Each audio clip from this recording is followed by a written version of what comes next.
Flight है 6 घंटे की टोटल। वागाडुगू पास्ता है, वेजीज है, ऐसा कुछ है एयरपोर्ट। देख लो है गाइस। तो आपको परमिट लेना पड़ता है, वर्क परमिट। अभी रात का वैसे भी मिडनाइट है, तो आपको क्या करना है, आपको एक काम करता हूँ, आप मुझे $250 वीज़ा का भरना है और प्लस $50 उनका टेबल के नीचे दे दो। देख रहा हूँ उनका एक भी बैग नहीं, बैग बेल्ट पे 7-8 बैग रखे, एक भी नहीं खाते, वो भी उनकी पड़ गई। किधर गए बैग दोनों ट्रॉलीज मेरे? Hello guys, welcome to my vlog.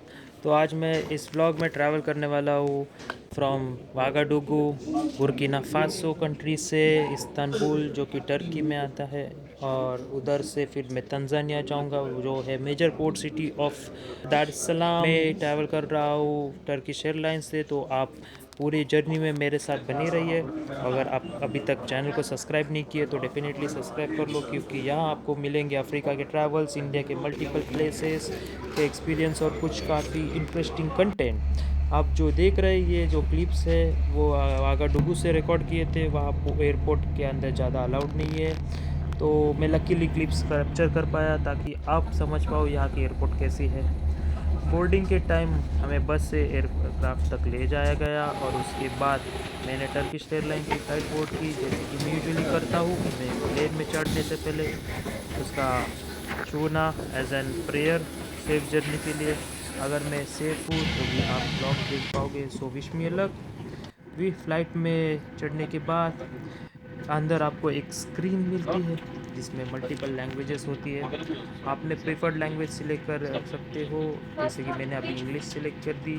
उसमें उसमें फिर बुक्स, मूवीज़, गेम्स और लाइव मैप्स होते हैं, जिसमें आप देख सकते हो कि फ़्लाइट का डिस्टेंस कितना कवर है और कर चुके हो, और कितना टाइम बाकी है। जो हमारी जो जर्नी है वो अराउंड 6 कर के। आपको ये लेग स्पेस दिख रहा है, बहुत अच्छा लेग स्पेस है। वहाँ पे स्टोरेज के लिए मस्त जगह है। देन टेबल है, देन कुशन दिया है उन्होंने मुझे। मेरी जर्नी के रिगार्डिंग अभी बोलना चाहूँगा। मैं वागाडुगू से, मीन्स वो बुर्किना फासो की कैपिटल से, मैं जा रहा हूँ अभी टर्किश एयरलाइंस थ्रू टर्की के इस्तांबुल एयरपोर्ट पे। वहाँ से मेरा ले ओवर है 7 घंटे का, और फ्रॉम उधर से मेरा टर्की इस्तांबुल से मैं जाऊँगा दार एस सलाम तंजानिया। तो उस ब्लॉग में जुड़े रहिए। अपनी फ़्लाइट है 6 घंटे की टोटल। वागाडुगू से 1:40 को निकल रही है। वहाँ पर पहुँचेंगी सुबह की 10:30 बजे, और रूट ऐसा कुछ रहेगा। मेडिटेरेनियन सी से हम जाएंगे सीधा इस्तांबुल के एयरपोर्ट पे। एयरपोर्ट से वहाँ से फिर हमारा 8.5 घंटे के बाद वेटिंग के बाद हम पहुँचेंगे हमारा दार एस सलाम। दार एस सलाम हम मतलब जाने वाले यहाँ से लेकर यहाँ, यहाँ से लेकर यहाँ। तो हम वी शेप में ट्रैवल कर रहे हैं। सिर्फ यहाँ से लेकर यहाँ जाने के लिए डायरेक्ट फ्लाइट नहीं थी अवेलेबल। यहाँ से ऐसा जाना पड़ेगा इथोपिया, इथोपिया से ये। बट मुझे अर्जेंटली निकलना था, इसके लिए मैं जितने जल्दी मिल सकती थी वो टर्किश एयरलाइन वो बुक की, क्योंकि जो दूसरी थी वो 9 बजे की थी, एंड वो ज़्यादा टाइम ले रही थी, वो इथोपियन एयरलाइंस थी। लेट्स सी, हम नए जगह एक्सप्लोर कर रहे हैं। इथोपिया में, इथोपिया तो ऑलरेडी देख लिया है, टर्की भी देख लेंगे इस्तांबुल का। तो गाइस, फूड आ गया है। ऑप्शंस मिले नहीं थे, तो बीफ या लज़ानिया था।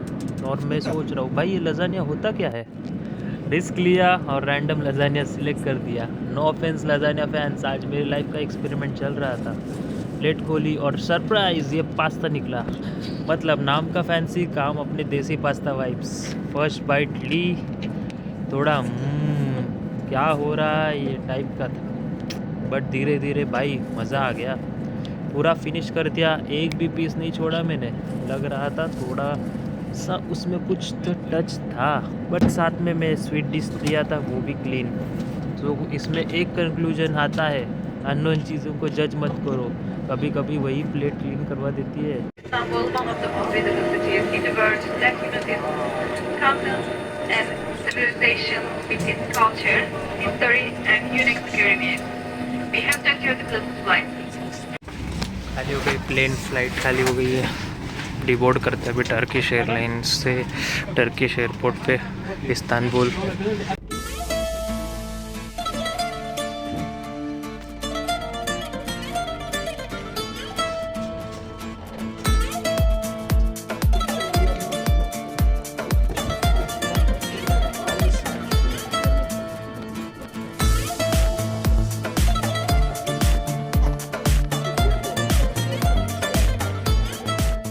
हमें इंटरनेशनल ट्रांसफ़र जाना है, राइट साइड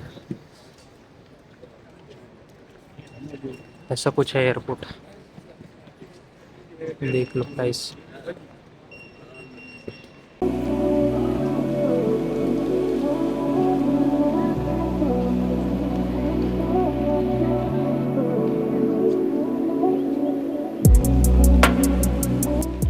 एक इंटरनॅशनल ट्रान्सफर इथे आलो, बॅग चेक करतो आणि पुढे अपडेट देतो गेट कुठे असेल आपला।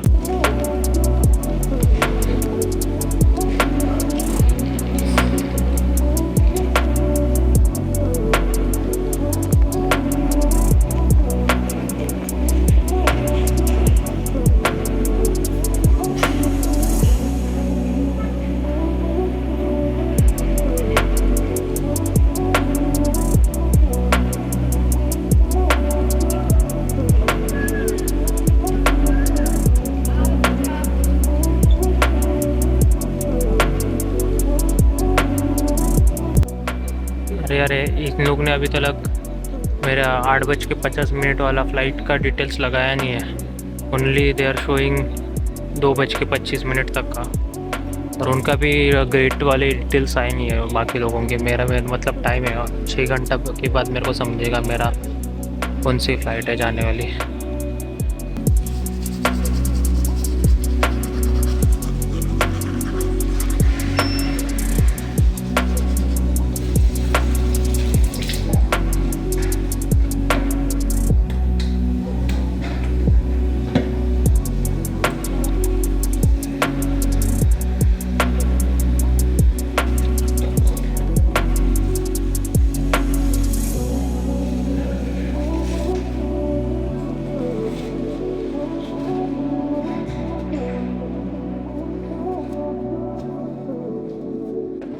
पहुँच गए टर्किश एयरलाइन की, फ्रेश हो गए। अभी थोड़ा खा लेता हूँ। ये बर्गर लिया है चिकन में, फ्राइज़ है, पानी लिया है। अभी खाते खाते मेरे को बुर्किना फासो के रिगार्डिंग बोलना था। एक्चुअली मुझे कुछ रिकॉर्ड नहीं कर पे आया कि उधर का क्या है, मतलब एंट्री का प्रोसीजर्स, उनके सिक्योरिटी चेक्स और में इमिग्रेशन प्रोसेस क्या है, कुछ बताने नहीं आया उधर। बट अभी मुझे टाइम है यहाँ पे, सो उसके बारे में कुछ बोलना चाहूँगा। तो वहाँ पे फर्स्टली मैं 10 बजे पहुँचा। सेकेंड उधर 10 बजे पहुँचा तो एंट्री किया। एंट्री करने के बाद तो एंट्री में उन लोग ने पासपोर्ट चेक किया। First entry for the airport.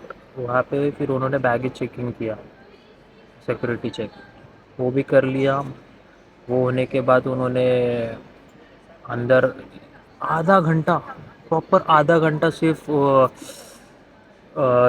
वो बोलते हैं ना पासपोर्ट चेक, इमिग्रेशन पर्सन रहता है एक एंट्री वाला, वो पासपोर्ट चेक कर रहा था सिर्फ आधा घंटा सबके एक उसके लिए लाइन पर अलग से ना, उसके लिए प्रॉपर कुछ उन्होंने सेटअप किया है। आड़ी टेढ़ी लाइन, कोई भी घुस रहा है बीच में। वो होने के बाद टर्किश एयरलाइंस की अलग लाइन, उसके लिए 15-20 मिनट चले गए।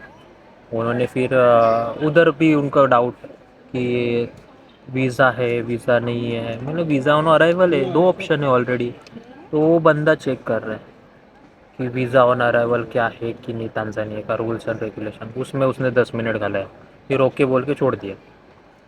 फिर आए टर्किश एयरलाइन के चेक इन पे, वहाँ पे भी वो बोल रही कि वीज़ा, मतलब वीज़ा नहीं है, वीज़ा ऑन अराइवल है। तो फिर वो हाँ ओके ठीक है बोल के छोड़ दिया और टिकट दे दी। इमिग्रेशन के लिए अलग है, इमिग्रेशन में गए, हमारा 20-25 मिनट तो इमिग्रेशन में भी चला गया। तो उनका क्या सिस्टम है उनको, हाँ इमिग्रेशन अभी बुर्किना फासो का एक नया रूल है कि अगर आपको इमिग्रेशन स्मूथली करना है, वो उन लोग पहले एग्ज़िट फॉर्म भराते थे, तो उन्होंने वो बंद कर दिया है। तो उनका एक वेबसाइट है बुर्किना फासो का, तो मैं नीचे डिस्क्रिप्शन में डाल दूँगा आपको अगर चाहिए तो। तो उसमें जाके आपको आपको पहला टिकट डिटेल्स, आप कहाँ रहते हो, कितने दिन के लिए आप उधर जा रहे हो, कौन से डेस्टिनेशन कंट्री में, फिर आपका date of place of issue, birth date, सब पासपोर्ट डिटेल सब डालना पड़ता है। वो भरने के बाद फिर वो एक पीछे करके एक डॉक्यूमेंट आता है, वो जनरेट होता है। वो आपको कैरी करना पड़ता है मोबाइल में, पीडीएफ कॉपी भी कैरी कर सकते हो, ज़रूरत नहीं कि आपको उसका ये कैरी करें हार्ड कॉपी। देन वो उनको दिखाना पड़ता है, फिर वो एग्ज़िट कराते हैं। तब वो क्वेश्चन नहीं करते कुछ एग्ज़िट के टाइम, बट उन्होंने वो जो हाथ से लिखने वाला सिस्टम बंद करके एंट्री के लिए भी वही है और एग्ज़िट के लिए भी वही सिस्टम बनती है। तो वो ध्यान रखो गाइस कि उधर आपका टाइम वेस्ट होगा, आपके पास नया इंटरनेट भी नहीं होगा ना कुछ होगा, तो आने से पहले ही भर दिया करो। और सेकेंडली वो होने के बाद स्टैम्प मिला, फिर होती है सिक्योरिटी चेकिंग। सिक्योरिटी चेकिंग धीरे धीरे, सिर्फ एक ही कन्वेयर है सिक्योरिटी चेक के लिए, छोटा एयरपोर्ट है, बट उनका कुछ ऐसा बोलते हैं ना, ज़्यादा फ्लाइट्स नहीं होती, इसके लिए उन लोग ने मे बी ज़्यादा सिक्योरिटी चेक्स पे पॉइंट्स नहीं रखे, बट उसमें भी टाइम गया। फिर मेरा उनको कुछ डाउट आया, मेरे बैग में कुछ तो है, सिक्योरिटी वालों को मेरे को बुला के उन्होंने मेरा पूरा बैग खुलवाया, बैग में चेक किया क्या है क्या नहीं है। वो पावर बैंक का मेरा ऑर्गेनाइज़र था, वो ओपन करवाया, उनको लगा कि उसमें मैंने कुछ तो रखा है, बट उनको वो दिखा नहीं। मैंने उसमें डॉलर छुपा के रखे थे जानबूझ के, क्योंकि सारे लोग डॉलर्स देखे ना तो वो मांगते, जो कि गलत, हमको नहीं देना है तो हम क्यों रखें ना सामने। इसके लिए आप ध्यान रखो कि जो भी पैसे हैं ना आप अलग अलग रखा करो, और उनकी आंखों में दिखने नहीं चाहिए। अगर वो पूछे भी ये किसके लिए चाहिए, बोला मेरे को वीज़ा ऑन अराइवल है, वीज़ा अप्लाई करना है, उसके लिए रखे, और उधर फिर ट्रैवलिंग के लिए और खाने के लिए रखे, बस वो हो गया।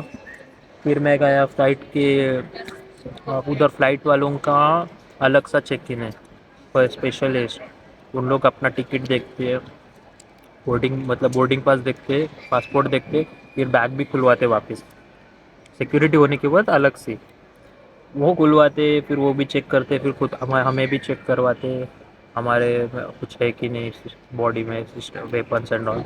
वो होने के बाद फिर उधर वेट करा, और फ्लाइट हो गई हमारी, आई ऑन टाइम आई, बट निकलने के लिए आधा घंटा डिले हो गई। आई डोंट नो क्या हुआ सिस्टम, पर मुझे कुछ रिकॉर्ड नहीं करने आया, क्योंकि बुर्किना फासो इतना स्ट्रिक्ट हो गया है, फ्रेंच कॉलोनाइजेशन की वजह से फ्रेंच गवर्नमेंट स्पाइस भेजते हैं यहाँ पे। तो उन लोग को लगता है कि हम रिकॉर्ड करेंगे तो वो उनके लिए हानिकारक है। Media as a media person हम उनको लगता है हम रिकॉग्नाइज होते हैं, उन लोग जितने कभी भी रिकॉर्ड करोगे ना अपने रुकाएंगे, अंदर भी डाल सकते जेल में, बहुत रिस्की है। क्योंकि ट्रावरे तो उनका जो प्रेसिडेंट है, उन पे फ्रेंच गवर्नमेंट में टेररिस्ट थ्रू अटैक्स करवाए बहुत सारे। ठीक है, बुर्किना से अभी निकल गए, मैं आए अभी टर्किश एयरलाइंस में, जहाँ पे मैं टर्किश एयरपोर्ट इस्तांबुल में हूँ। मैं एक बात बताना भूल गई गाइस, ये देखो क्या कांड हो गया, टूट गया ये दोस्त का, ये टूट गया। कुछ अच्छा करने जाता तो कांड हो जाता है मेरे से।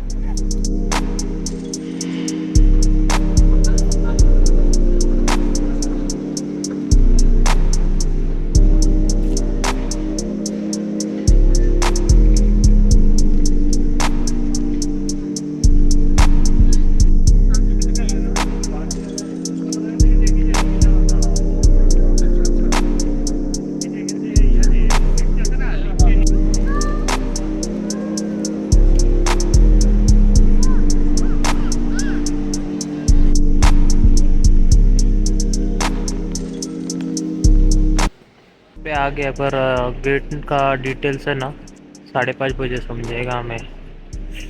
दिख रहा है क्या आपको सेकंड वाला दार एस सलाम?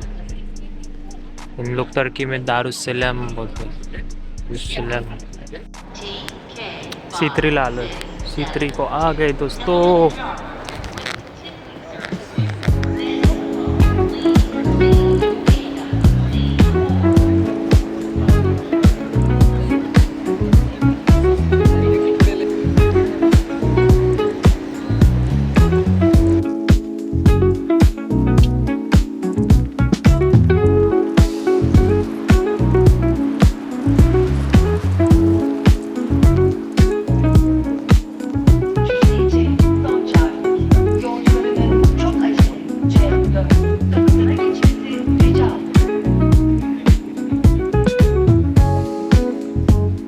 बस नए हेयर स्टाइल ऑन प्रोसेस है।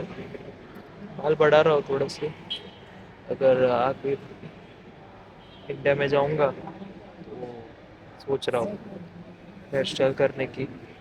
वो आपको अच्छी लगे। और सेकेंडली हमारे जो व्लॉग्स रहेंगे वो मराठी और हिंदी दोनों में रहेंगे। अल्टरनेट कभी कभार मैं हिंदी में डालूँगा, अल्टरनेटली मराठी में भी डालूँगा। दोनों के लिए इक्वली मैं व्लॉग्स शूट करूँगा उनके इंडिविजुअल लैंग्वेज में। प्लीज़ कोऑपरेट करिए दोस्तों। और प्लीज़ जिसने जिसने सब्सक्राइब नहीं किया सब्सक्राइब कीजिए। ये चैतन्य मोरे व्लॉग्स चैनल पे कभी कभार मैं जिस दिन मैं ट्रैवल करता हूँ उस दिन मैं व्लॉग शूट करता हूँ, जितना मुझे टाइम मिलता है काम से। और बात सेकेंडली ये ब्लॉग आपके लिए बनाता हूँ, आपके फ़न पर्पस के लिए, आपको इन्फॉर्मेशन के लिए। और मेरे डेली लाइफ में क्या क्या चीज़ें होती है वो सब आपको बताने के लिए मैं ये वीडियोस बनाता हूँ। और हाँ, मेरे थोड़े से मोबाइल की क्वालिटी कम है। ये ब्लॉग मेरे एंड्रॉयड में शूट होते हैं तो इसके लिए थोड़ा सा क्वालिटी डाउन है। बट आगे जाके अपने सब्सक्राइबर बढ़ जाएंगे, इंसेंटिव्स मिलेंगे ब्लॉग से, तो I will definitely upgrade my self. And दिन ब दिन मेरे ब्लॉग्स की क्वालिटी, ब्लॉग्स के सीन्स, वीडियो शूट्स थोड़े से अपग्रेड करूँगा मैं। क्योंकि बहुत सारे लोग मुझे सजेशंस करते हैं क्या नहीं करना है, क्या नहीं करना है। और वो मैं पॉजिटिवली लेकर मैं वो सब चीज़ों पे सोच विचार करके हर वीडियोस पे मैं अपडेट करता हूँ। और थोड़ी देर में अपनी बोर्डिंग चालू हो जाएगी। अभी बज गए यहाँ के 6। अपनी टेक ऑफ की टाइम है 6:50। बोर्डिंग का टाइम था 5:50। स्टिल बोर्डिंग सेट ओपन नहीं हुआ है अपना। देखते क्या होता है गाइस। कच कर ओ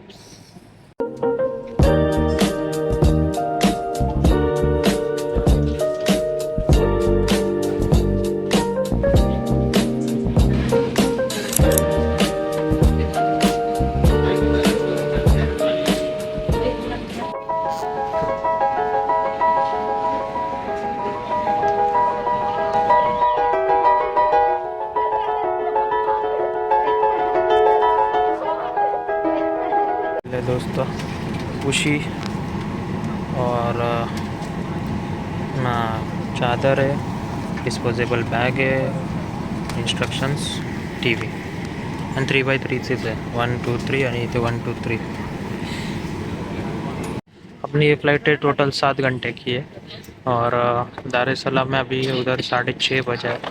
इंडिया के 2.5 आवर्स के डिफरेंस में है। मतलब इंडिया अभी 9 बजे इंडिया में। और ये इसका रूट है व्यू मैप।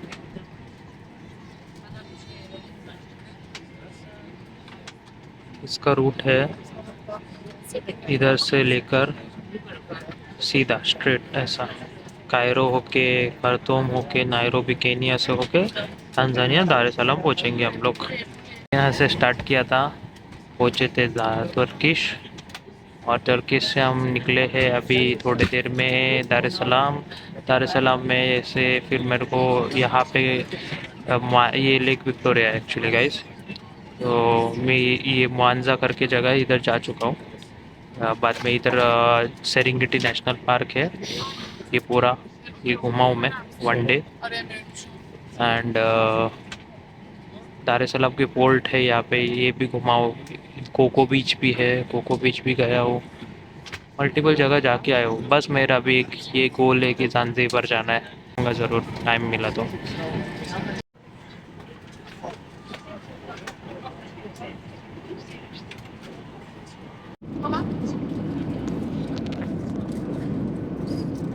पास्ता है, वेजीज है, देन चीज़ है, बिस्किट, और ये cutleries. This is something olive oil. Land हो गए हम लोग सारे सलाम में, 2:15 पे। आई थिंक क्लियरेंस का वेट कर रहे हैं और डी बोर्ड होके तो वीज़ा ऑन अराइवल है।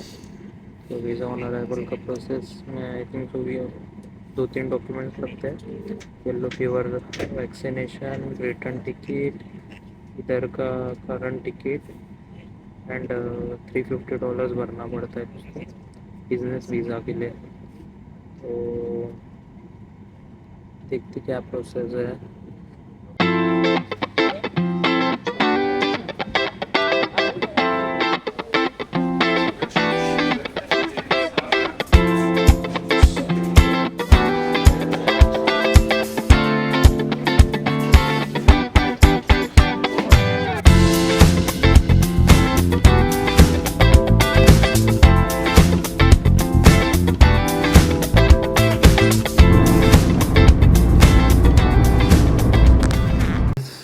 पहुंच गए हम लोग दार es Salaam, तंजानिया की financial capital, the port which includes multiple tourist spots और ह्यूमिड क्लाइमेट रहने वाला सिटी। इसको बोल सकते हैं हम यहाँ की इंडिया की मुंबई सिटी।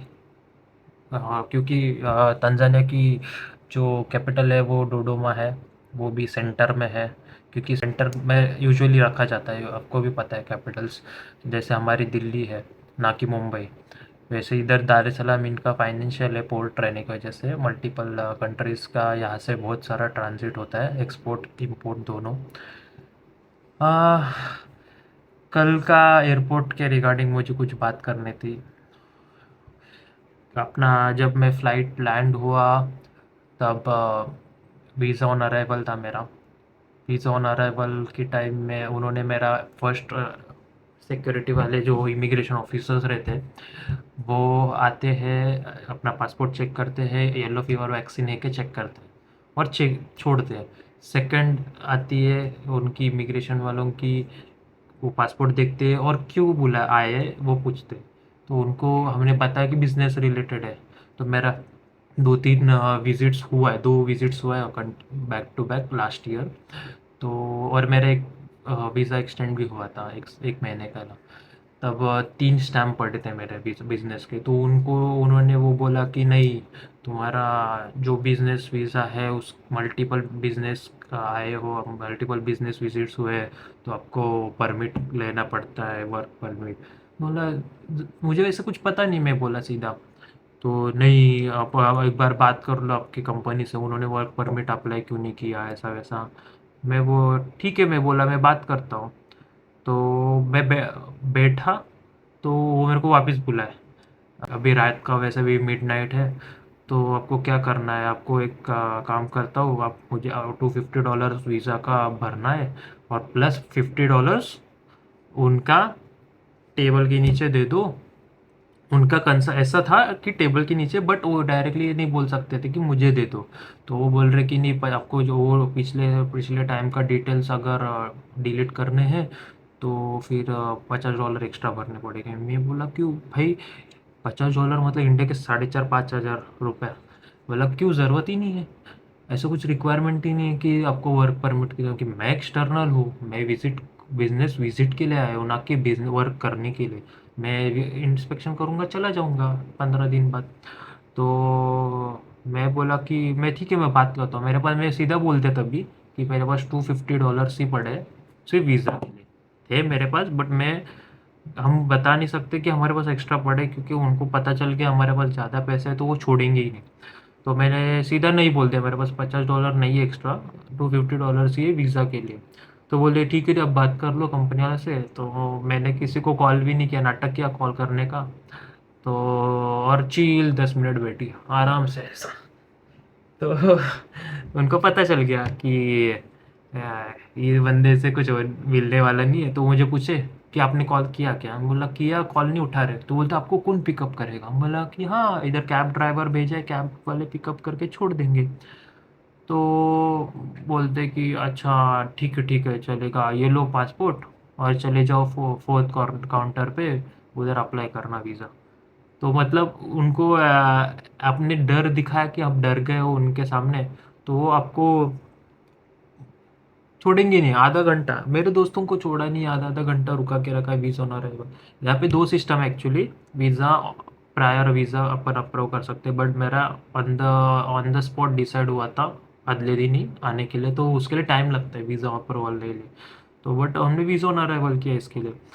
तो उन्होंने वीज़ा वगैरह का रिसिप्ट दिया। और इधर सिस्टम क्या है पता है क्या? पहले आपका वीज़ा रिसिप्ट देंगे, मतलब सब चेक करेंगे, डिटेल्स इंपुट करेंगे, फिर वीज़ा की रिसिप्ट देंगे। रिसिप्ट अपने को अलग काउंटर पे जाना है, उधर लाइन अलग पड़ी रहती है। उधर मेरा 15-20 मिनट गया लाइन के लिए। वो आपका कैश पेमेंट करके फिर उनका पेमेंट बैंक डिटेल्स, मतलब एनएमबी बैंक है वो पे उनका डिपॉजिट होता है। वो उसका रिसिप्ट देंगे, वो रिसिप्ट लेके तीसरे काउंटर पे जाना है। तीसरे काउंटर पे आपको फिर वो रिसिप्ट के बेसिस पे स्टैम्प देंगे, और उस पर कंपनी ने वो कितना, मैं 3 महीने का 90 डेज़ का वीज़ा रहता है बिजनेस का, तो वो देंगे। तो tourist visa I think so $50 है यहाँ पे, 50 या $100। तो अपन बिजनेस के लिए आए तो अपन बिजनेस वीज़ा ही लिए। और सेकेंडली फिर वो स्टैम्प देने के बाद फिर हमें बैगेज क्लेम करना। ये हो गया पहला मेरा ऑब्स्टेकल। सेकंड ऑब्स्टेकल के बारे में बात करने जाएंगे तो जो मेरा बैग, मैं गया बैगेज क्लेम करने मेरा उधर बैग बेल्ट पे। देख रहा हूँ एक भी बैग नहीं बैग बेल्ट पे, 7-8 बैग रखे सिर्फ निकल के, वो भी उनका जो बैग कन्वेयर वाला जो उनका असाइंड पर्सनल था ना वो लड़की, वो नोट डाउन कर दिए बचे हुए बैग्स की डिटेल्स। तो मैं गया, मेरे को दिख नहीं रहा है वहाँ पे। ओमान एयरवेज का आया है, इधर इथोपिया का आया है, इधर टर्किश का एक भी नहीं बैग। मेरी फट गई, किधर गए बैग दोनों ट्रॉलीज मेरे? तो मैंने उसको पूछने गया, तो वो बोलती कि नहीं है इसमें। तो एक बार वो स्विस पोर्ट करके उनका कंप्लेंट ऑफिस है, वहाँ पे चले जाओ। तो वही लड़की वापस उधर आई थोड़ी देर बाद, तो उसने मेरे सभी बैग की डिटेल्स नोट डाउन कर लिए। बैक टैग्स जो मेरे पास टिकट के पड़े रहते ना, वो कभी घुमाने नहीं दोस्तों, पहले ही बोल रहा हूँ, वो बहुत इंपॉर्टेंट है। अगर वो नहीं रहेंगे ना आपके, तो आप गए, अब बैग मिलना मुश्किल है आपका। तो उसने वो नोट डाउन किए, मेरे को एक सॉफ्टवेयर मतलब जो उसका कार्बन कॉपी था वो दिया। मैंने ओरिजिनल का एक फ़ोटो निकाल के रखा फॉर माय ओन पर्पस, कि उसमें टैग के फ़ोटो थे। तो वो हुआ, तो मैं निकल गया वहाँ से।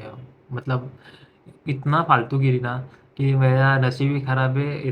पहले बार टर्किश एयरलाइन से आया हूँ, और ये बैड एक्सपीरियंस, क्योंकि उन्होंने आई थिंक सो इस्तांबुल वालों ने बैग ट्रांसफ़र ही नहीं कराया मेरा, क्योंकि 7 घंटे का लेओवर था इस्तांबुल से। तो उन्होंने वो मिस कर दिया। बोला ठीक है, अभी क्या जो है वो है, नहीं मिला तो नहीं मिला, मिला तो मिला, नसीब का खेल है ये। कल पता चल गया इस कि मिलेगा नहीं। मैं मेरे सोशल मीडिया पे अपडेट डाल दूंगा मिल गया करके या नहीं।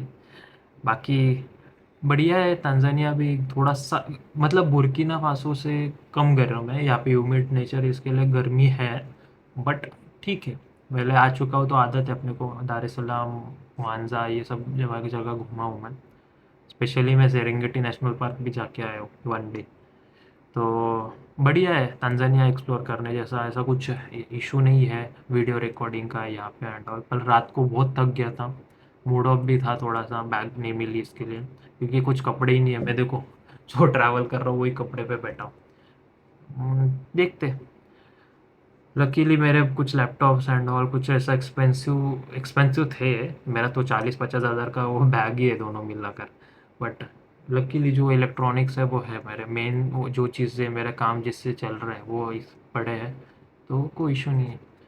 तो ये व्लॉग इधर तक ही है, कंक्लूड करूँगा मैं अपना व्लॉग।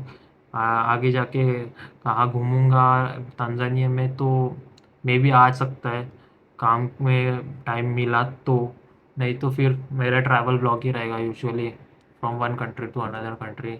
और होप आपको ये ब्लॉग पसंद आए। आप मेरे चैनल को सब्सक्राइब करना, चैतन्य मोरे ब्लॉग्स।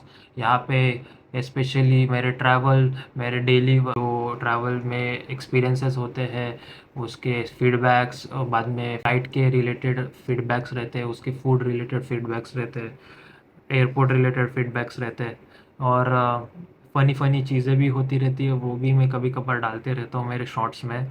तो आप डेली फॉलो करना, और प्लीज़ आप बेल आइकन को प्रेस करना जहाँ पे आपको मेरा नोटिफिकेशन आए। और प्लीज़ अगर आपको ये ब्लॉग पसंद आए तो आप कमेंट, शेयर, सब्सक्राइब करना। See you in the next blog. सायोनारा, बाय।